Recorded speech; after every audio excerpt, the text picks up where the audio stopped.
Okay, welcome everyone. This is our continued series on the book of Daniel. We're in Daniel chapter 2, part 2, and we've entitled this chapter, I've given this chapter the title, God, the Revealer of Mysteries. Last week we looked at the dreams of Nebuchadnezzar, and we saw how he had these series of dreams, whether they were recurring or parts of a dream. But that how Daniel and his friends prayed to the Lord for the interpretation, the revelation, as well as the dream itself. And God gave this dream to Daniel as well as along with its interpretation. Now this is a picture of what it could have looked like when Daniel went before Nebuchadnezzar. And I chose this picture because it presents a good image of a young Daniel. Number one, as we've stressed in last week's teaching, Daniel was probably about 18 years old, along with his three friends. And he's coming before this king, who was probably also fairly young, probably 25 to 35 years old. We know who's only in his second official year, which was his third year as king.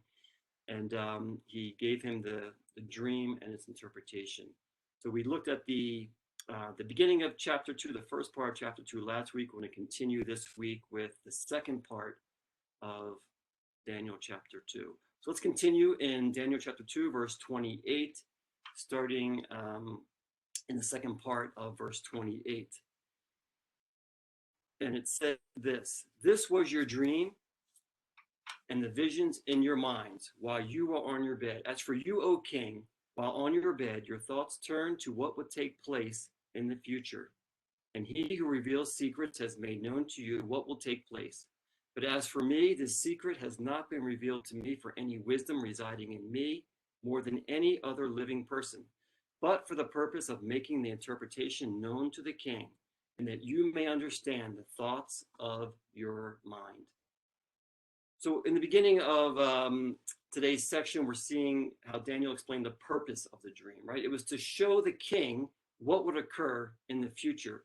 And here we read the Aramaic, and it literally says, Acharei Dena, which means after these things, right? It's after the king and his kingdom. It's what's going to continue to occur after Nebuchadnezzar and his kingdom, right? And we also see this phrase, he who reveals secrets, right? In the Aramaic, it's Galei Razaya, revealer of secrets. And it's showing how God is the one who reveals the secrets. It's the God of heaven. And he's the one who's made known to the king what would come to pass in the future, right? After him and his kingdom. Daniel told the king that he is just a man. Daniel did not elevate himself. He did not say that he's this great wise man, right? He says it's the God in heaven. He's the real revealer of the mysteries, of the secrets. And it was the purpose of this dream was to reveal it to King Nebuchadnezzar.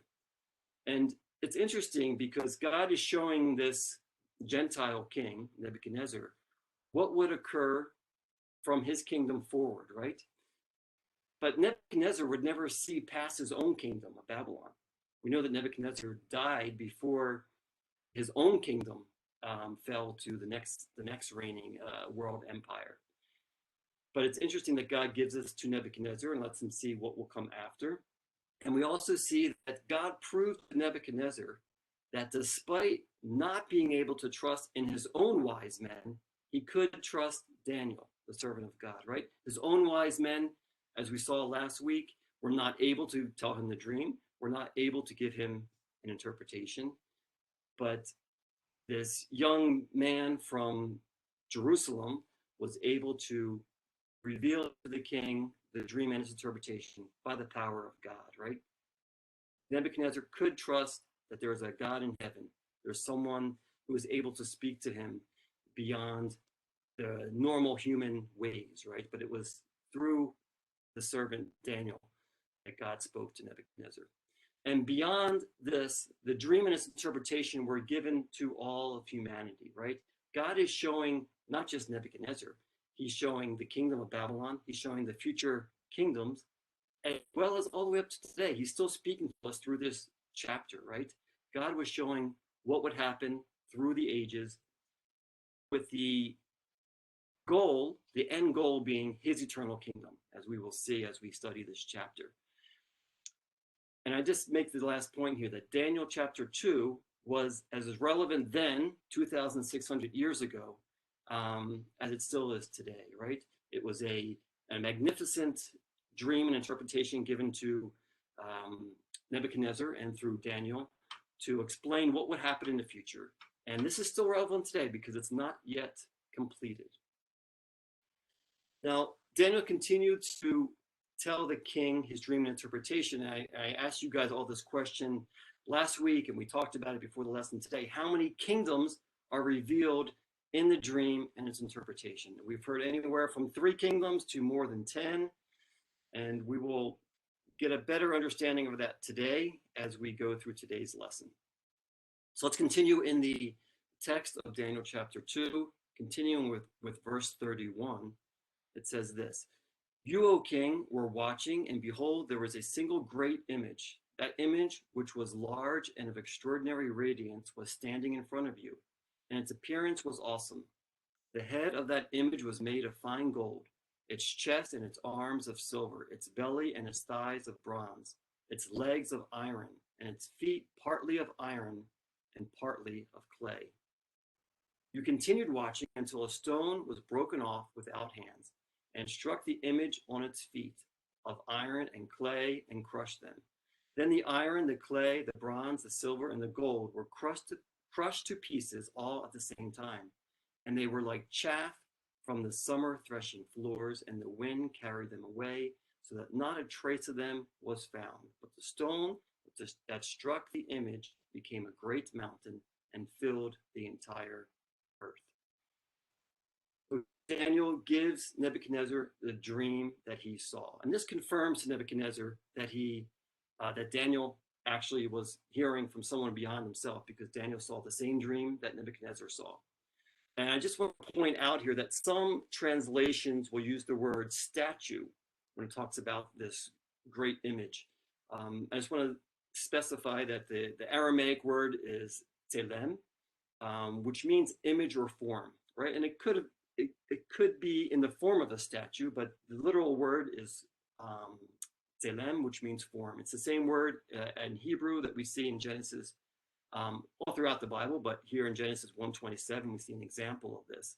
When it said God created man in his own image. In the image of God, he created him. Male and female, he created them, right? So that word image is the same word here, talking about this image that Nebuchadnezzar saw, which was this great form that was terrifying, as we see, right? So when Daniel, in the dream, when he explains the image, here is the description of the image, right? In Daniel 2:31, it says it's a single great image, and this image was exceedingly bright. It was standing before you, and its appearance was terrifying.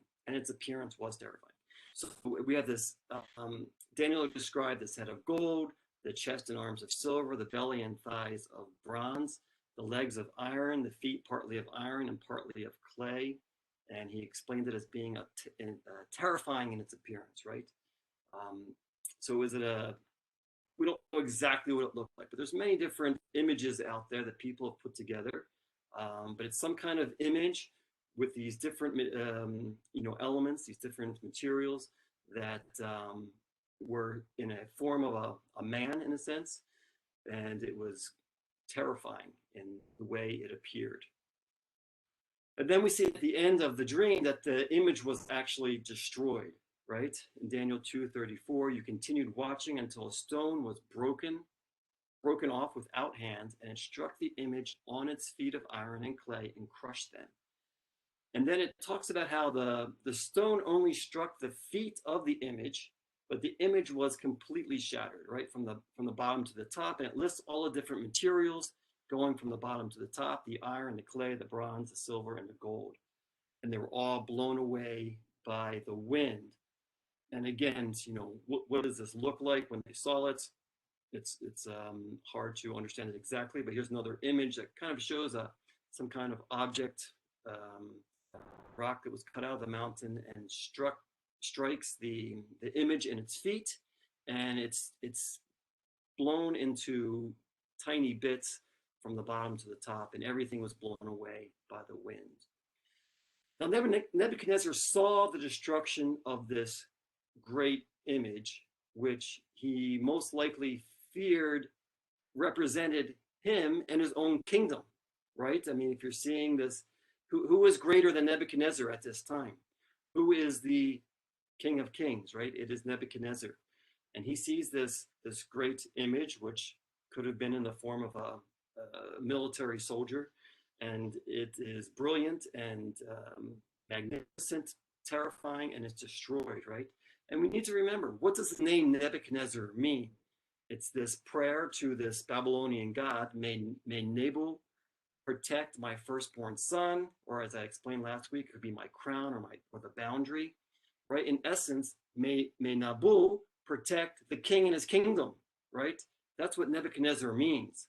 And all of a sudden you see Nebuchadnezzar having this dream of this great image, which he sees as a ruler of the world, which is destroyed. And more than likely, he's fearing this is himself.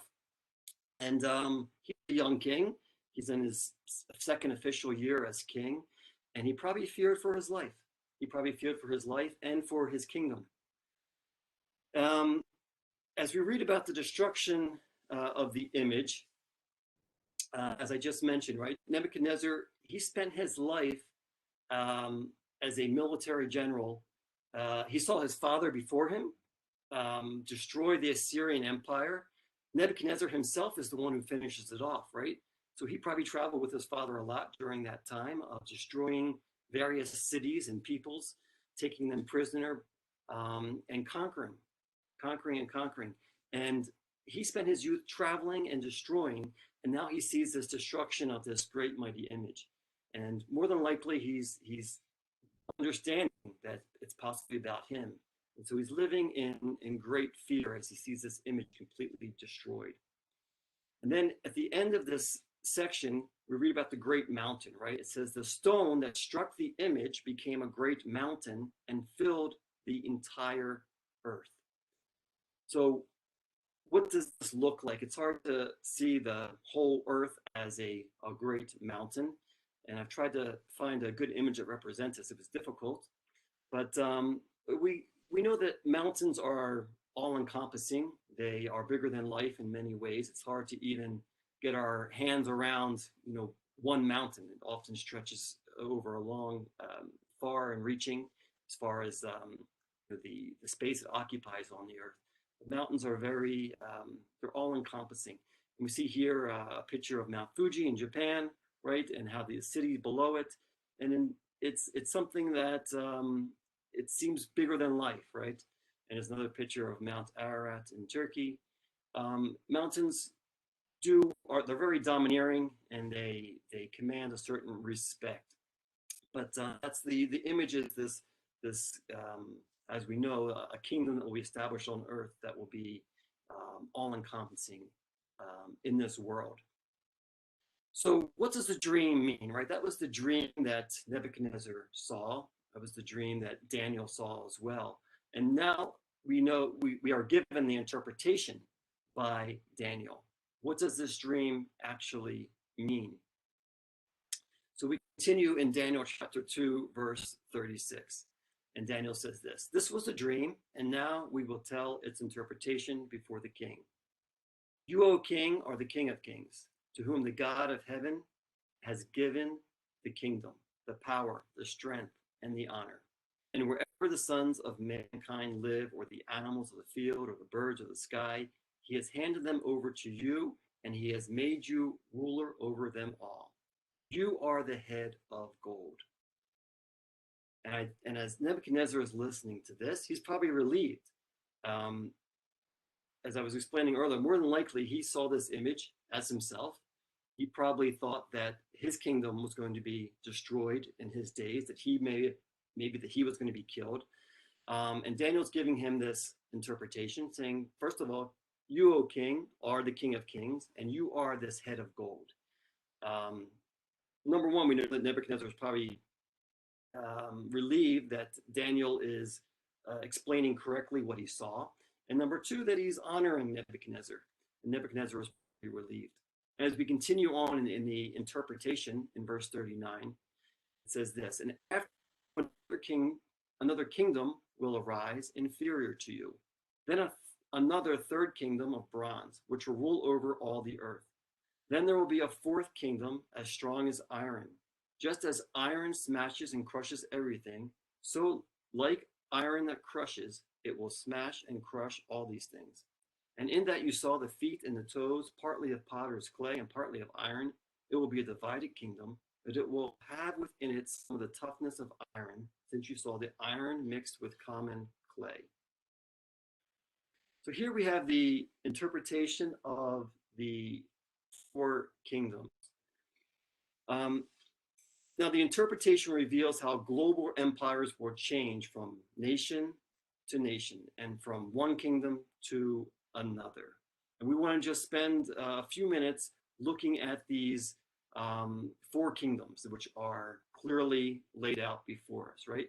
So the first kingdom is the head of gold, which Daniel said, this is you, O king, right? You, O king, are the king of kings, and you are this head of gold. So Nebuchadnezzar represented that first kingdom. It's really his kingdom, the kingdom of Babylon, the Chaldean kingdom of Babylon. But Nebuchadnezzar was the one who, his name is on that kingdom. And whenever we think about history, we generally give Nebuchadnezzar the credit for the Neo-Babylonian Empire, right? Which we have talked about. He was the one that God chose to establish this kingdom, and God used him.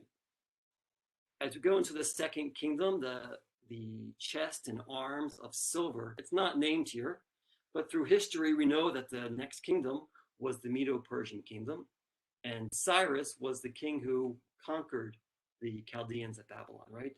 It's very clearly documented historically.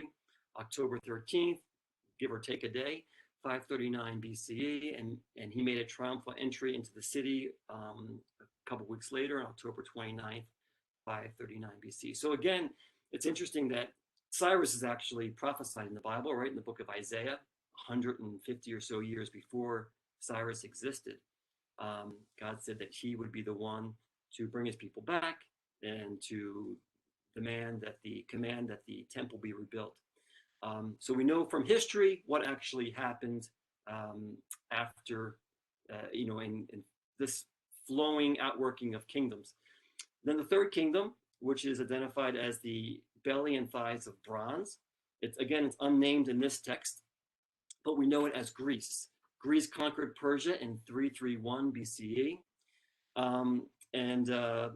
I just mentioned here that both Media, Persia, and Greece are the focus of Daniel chapter 8, and we will talk more about them later. They're not given much attention here in this text. And then we have the fourth kingdom, which is the legs of iron. And again, it's not named here about which kingdom we're talking about, but we know that it is Rome. And Rome conquered Greece by 146 BCE. And then the Roman Empire continues. Now I mentioned here about the feet, right? So we have the legs of iron, but it also mentions the feet, which are partly of clay, or partly of iron and partly of clay. And one question is are the feet part of the continued Roman Empire, or are they something separate? And we're going to talk more about this, right? So are the feet connected to Rome, or is this a separate kingdom in the future, or is it both? So we want to understand this, this part of this image that Daniel and Nebuchadnezzar saw. But before we get into that, I just want to mention the kingdoms are given so much attention in the scriptures here. I just want to kind of verse by verse just kind of explain how certain kingdoms were given so many verses. So the first kingdom, Babylon, the Chaldean kingdom, was given 2 verses, verses 37 and 38. It was a substantial amount. The second kingdom, Media Persia, is given half a verse. It's only half a verse 39. The third kingdom, Greece, is given half a verse, the second part of 39. And the fourth kingdom, Rome, is given verses 40 and 41, which is 2 verses, or possibly 4 verses. And it's a little bit complicated, as I mentioned, with the legs and the feet. We're going to talk about that. So it's just interesting, going back to that the first kingdom and the fourth kingdom are given a lot of emphasis here, whereas the middle two kingdoms, the second and third, are not given as much explanation. Now, the interpretation continues with these 2 verses, Daniel chapter 2, verses 42 and 43. They're kind of a continuation. We want to see how they fit together in this interpretation. And Daniel continued in verse 42. And just as the toes of the feet were partly of iron and partly of pottery, so some of the kingdom will be strong, and part of it will be fragile. In that you saw the iron mixed with common clay. They will combine with one another in their descendants, but they will not adhere to one another, just as iron does not combine with pottery. So what is this talking about, right? Is this a continuation of the fourth kingdom of the iron legs, or is it a different kingdom? Is it the feet of iron and clay, which are something separate? How can we best understand these verses? We want to talk about these verses a little bit more in more detail. So first of all, we know that the fourth kingdom is Rome. Historically, Rome followed Greece as a world power. That's just very clear in history. Rome conquered more territory than the previous 3 kingdoms and extended for the longest period of time. So the Roman Empire, we can say it began at about 146 BCE and continued until 476 CE, right, or AD in the Common Era. So it's about 622 years that we see the Roman Empire. We're going to explain a little bit more about the division of the empire, but that's in general. Now, this is longer than the 3 previous kingdoms combined, right? So if you take the Babylonian, the Persian, and the Greek kingdoms combined, they don't even add up to the number of years that Rome ruled the world. This gives you an idea of how much territory Rome conquered, all the way from Britain in the northwest there, all the way over to Iraq in the southeast. This whole red area, right, is Rome at its height, as it's labeled here on the screen, in 117 AD or CE. All of North Africa and the whole Mediterranean area, right, was ruled by the Roman Empire.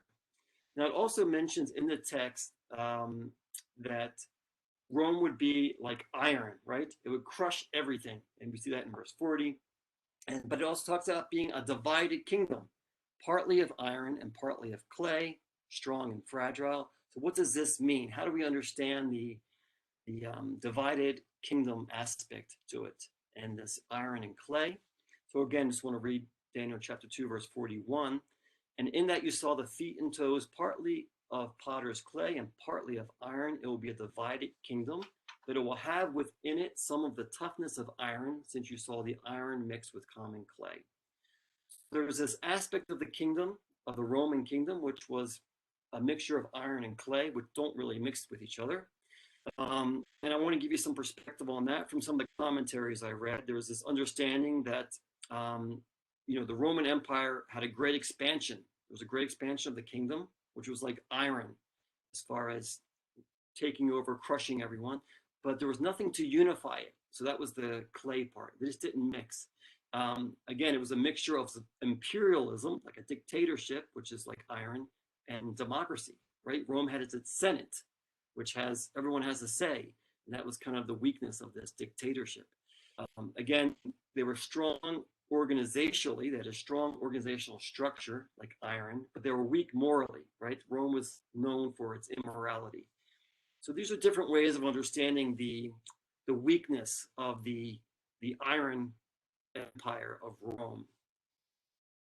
And it also says it was a divided kingdom. So what does it mean that Rome was a divided kingdom? This is actually very clearly seen in history. Although we had the Western Roman Empire with its capital at Rome, that's where Rome starts, right, in Italy, and in the city of Rome. That empire lasted about 622 years. But then you have the Eastern Roman Empire with its capital at Constantinople, right? You have the word Constantine in there. He was the emperor who it's named after. Constantinople, which is later called Istanbul as we know it today, in the country of Turkey. And this empire continued until 1453, right? 1453 is the date that the Ottoman Turks took Constantinople, and then we have Istanbul. And so if you take that understanding of the Eastern Roman Empire, you have the empire extending for 1600 years. But anyway, this is where we see the divided kingdom. It was clearly divided. You had the Western and the Eastern divisions here. So see, we see in the kind of darker yellow to the left of the screen is the Western kingdom, and to the right of the screen, the darker blue is the Eastern Empire, right? The Eastern Roman Empire with its headquarters at Constantinople. Again, you see the division of the Western and Eastern empires clearly here on this map. Western Empire centered in Rome, Eastern Empire centered in Constantinople. So it was a divided kingdom. Now, as we continue to move through the text in verse 43, it says, "In that you saw the iron mixed with common clay, they will combine with one another in their descendants, but they will not adhere to one another, just as iron does not combine with pottery." Right, so what does this mean? Again, this is talking about the feet, right, and the mixing of iron and clay. So I want to just give you two perspectives here. One perspective is that the Roman Empire consisted of peoples from all nations and religions, but they could not unite under the Roman flag, right? That's kind of one understanding of that. The other understanding, which is, I would say, I'm not sure if it's a majority, but many scholars and commentators believe that this is referring to a yet future kingdom connected to the Roman Empire. And I want to explain this a bit more as we kind of get more into the words of the text. But just to give you a quote here from one theologian, Dr. Reynold Showers, regarding a yet future understanding of verses 42 and 43, the feat of iron mixed with clay. He says this, it would appear then that the final stage of the Roman Empire would consist of a confederation of several nations. These nations will combine forces for the sake of military strength, but they will not combine to the extent of losing national identities and distinctives. So he's trying to explain verses 42 and 43, but basically saying it is the yet future kingdom. And there's just going to be this coming together of military forces, different nations, but they will not lose their national identities. So that's his understanding. But we have this common understanding of the final world empire. And sometimes we hear it referred to as a revived Roman Empire in Europe. And where does this come from? It comes from this text here in Daniel, which obviously speaks of this fourth kingdom, but there is a fulfillment of that kingdom in the Roman Empire, but there's something yet to be seen in the last days regarding the bottom part of that image, right? The feet that are mixed with iron and clay. So I asked the question here, will the final world empire come from Rome? So because of the legs of iron being Rome, many think that the feet of clay and iron will be the future Roman Empire in some form. So now many hold to this position based on the extension of the fourth kingdom, which I've explained. But I say here, I believe it is still a mystery to be revealed, right? We don't know exactly what the end of this empire will look like, what this next world empire will look like. I want to take a few minutes just to look at a closer look at verse 43 here. So this is what it says, right? In that you saw the iron mixed with common clay, they will combine with one another in their descendants, but they will not adhere to one another, just as iron does not combine with pottery, right? And so I highlighted the section I want to focus on here in kind of a turquoise blue or green, right? The Aramaic here says, mit arvin lehovun, bizera anasha velo lehavun, davkin dena in dena. So they will be mixed in the seed of men but they will not cleave to one another. That's literally what it says. So zerah is literally sperm or seed, the seed of men. And it says they will be mixed in the seed of men, but they will not cleave to one another. So what does this mean? I've read many commentaries and was not able to find something very clear about this, because it's kind of what does this mean that they're mixing the seed of men but doesn't cleave to one another? So I just want to explain my own opinion on this, which fits the future understanding of the fulfillment here. So when it says they will be mixed in the seed of men, but they will not cleave to one another, my personal opinion is that it's possible that this is referring to the manipulation of sperm or DNA, genome editing, as it's called, in order to create a perfect race or a superhuman military, but they will be unsuccessful, whether that's physically, it won't actually work, or as a people group, they won't actually adhere to one another and succeed. So it seems to be something relating to what will be part of this future kingdom and trying to manipulate the seed of men to create something different. That's my own personal opinion, but I think it could fit what happens in the future. Now, the feet of iron and clay. So I want to talk a little bit more about this. We see clearly that the gold head is Babylon. The silver arms and chest are clearly Media-Persia. The bronze belly and thighs are clearly Greece. The iron legs are clearly Rome. Historically, we know that these kingdoms fulfill these prophecies, or this the kingdom after kingdom. But then we have the feet of iron mixed with clay, and it seems to be a yet future kingdom. And the 10 toes of the feet correlate with other prophecies. And I want to explain this as best I can, understanding what it seems to be saying here. It's kind of mysterious, and I think God put it in there for a reason, right? But with the feet, we always have 10 toes, and the 10 toes seem to represent 10 kings. And this is what I say, the continuing kingdom, meaning some future kingdom that comes out of this, right? So the 10 toes and 10 kings.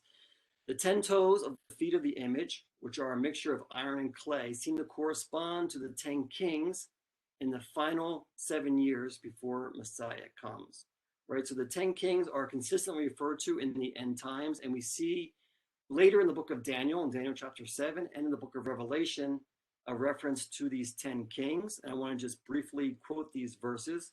We'll look at them more in detail later. Right? This is Daniel chapter 7, verses 23 to 24. It says this: "This is what he said. The fourth beast will be a fourth kingdom on the earth, which will be different from all the other kingdoms, and will devour the whole earth and trample it down and crush it. As for the 10 horns, out of this kingdom 10 kings will arise, and another will arise after them, and he will be different from the previous ones and will humble 3 kings." We're focusing here on the 10 horns and the 10 kings, which will arise out of this fourth kingdom, right? So that seems very consistent with what we see in Daniel 2. Also here in Daniel chapter 11, we have the 10 kings as well. Chapter 17, verses 12 to 13. "The 10 horns which you saw are 10 kings who have not yet received a kingdom. They receive authority as kings with the beast for 1 hour. These have one purpose, and they give their power and authority to the beast." So we see consistently as we put the scriptures together, right? There are these 10 horns that equal 10 kings, and the 10 toes of the feet seem to correlate with these 10 horns and these 10 kings. And we also we see strong textual evidence in Daniel chapter 2 that the feet and toes represent a future Gentile kingdom, which is a coalition of kings, these 10 kings appearing in the last days, right? So it's not just like this one kingdom like, Babylon or Greece or Rome. They appear to be a coalition of kings. And I wanted to share one more thing here from Daniel chapter 2, verse 42, which more, I think, clearly shows that the feet are connecting to a yet future kingdom. We read this here in this verse: "And the toes of the feet were partly of iron and partly of clay, so some of the kingdom will be partly strong and part of it will be broken," or fragile, right? So fragile is kind of my further explanation there. And the word "the end" a lot of translators don't use the word the end of the kingdom here, but that's literally what we see in the text. I want to point that out. So the phrase, so some of the kingdom, the Aramaic is kitsat nehuta, and it literally means the end of the kingdom. And I want to explain this. The word for kingdom is clear. The word for end here is kitsat. Now in Hebrew, kitsat can mean a part of, but here clearly, this word in Aramaic is clearly the end. It's used 4 other times in scripture, and in each occurrence is translated as the end. I listed scriptures here for you. The English and Hebrew are a little bit different. That's why I mentioned Daniel 4:26-31 in Hebrew. It's Daniel 4:29-34 in the English, then Exodus 37 and 39. I will look at 2 of these scriptures just to show that it's clearly talking about the end of the kingdom, how this word is used as the end. So Daniel 4:29, the same Aramaic word used here. It's at the end of the 12 months. He was walking about the palace. It's talking about King Nebuchadnezzar. Again, in verse 34 of Daniel chapter 4. And at the end of the time, I, Nebuchadnezzar, lifted my eyes. I don't need to read the whole thing here. But it's talking about the end of something. And so in both of these verses, it's the same word. It's lekitsat, which is for this time or at the end, right? So at the end of this period of time. So we see clearly that this word kitsat is used as end. And so going back to Daniel 2:42, referring to the feet with the 10 toes, it's clearly referring to the end of the kingdom, which seems to be referring to the future. So the future Gentile kingdom, the 4th kingdom, the legs of iron, was fulfilled by Rome. That's clear. But it still has a part to play in the 10 kings, the 10 toes, who will fulfill their role in the final 7 years of God's end times agenda. So this is why, again, some theologians say that the Antichrist will come from Rome. It's possible that the Antichrist will come from Rome, but we can't say that absolutely. We know that there's some connection of these 10 kings. But again, a lot of people start to draw certain conclusions from the connection to the legs, right? From Rome. And then you have this final coalition of kings in the end times of these 10 kings. So I asked the question here, referring to the future Gentile kingdom. Will the 10 kings come from the western capital at Rome or from the eastern capital of Constantinople, right? Modern Istanbul. And this is interesting too, because this is where you have some people today saying that the Antichrist will come from, some believe it will come from Istanbul, from those people in that country, because of this understanding of the final kingdom, right? Or these coalition of kings, these 10 kings who come from Rome. So it could be from Constantinople, right? Or it could be from Rome. Well, I just want to say too, when people make definite, conclusions that, oh, the Antichrist is coming from Rome or he's coming from Istanbul, I think it's dangerous. We need to understand what the scriptures say, and we need to also be able to say, I'm not exactly sure. This is what the scriptures say, and let's wait and see. The last point here, will the 10 kings come out of a kingdom which resembles Rome in its world dominance, but not be connected to the city or the former empire of Rome? So it's also possible, right, that you simply have this final kingdom wherever it's located in the world, and it's the final kingdom which has these 10 kings that come together. So whether it's directly connected to Rome or not, I think, there's mystery in that. So just to end here, how many kingdoms are revealed in the dream and its interpretation? We have many guesses when we were talking about this before the session started today. But clearly we have the head of gold, which is Babylon, that's number 1. We have the chest and arms of silver, number 2, the kingdom of Media Persia. We have the belly and thighs of bronze, which is the kingdom of ancient Greece. Number 3, we have the legs of iron, which is Rome. Number 4, we have the feet of iron and clay, which represent either the restored Roman Empire or some type of coalition of kings, some type of world empire at the end, which is number 5. And we haven't gotten to this part, but we also have the kingdom of God, which is revealed, right? So we see 5 Gentile kings and 1 kingdom of God. So in total, we have 6 kingdoms that we see in this chapter, right? So we have 4 clear Gentile kingdoms in the past. We have 1 Gentile kingdom or coalition of kings, which is yet to come, possibly is in our world today. And we have 1 eternal kingdom of God, which is still yet to come. So that's the conclusion of today's teaching. I want to encourage you to again read chapter 2, try to understand it, pull the pieces together, and to think about this question before we have our next teaching. And that is, has the kingdom of God already been established, or is it yet to be established? Okay, so has the kingdom of God already been established, or is it yet to be established? Sounds like a simple question, but we'll see how we respond to that. So thank you so much for joining today, and see you again next time.